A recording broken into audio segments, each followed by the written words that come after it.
ఈరోజు మనము మన దేశ పాలక పునీతుడైన పునీత ఫ్రాన్సిస్ షవరి గారి గురించి ధ్యానించుకోబోతున్నాం. యూరోప్లోని 40 దేశాలు ఉన్నాయి. అందులో అతి సుందరమైన దేశం స్పెయిన్.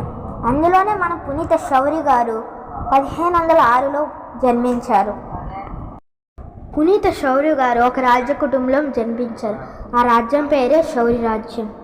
మీకు తెలిసిందే, ఎలాగైతే దండయాత్రలు జరుగుతున్నాయో ఈ షౌరి రాజ్యం మీద దండయాత్ర జరిగింది.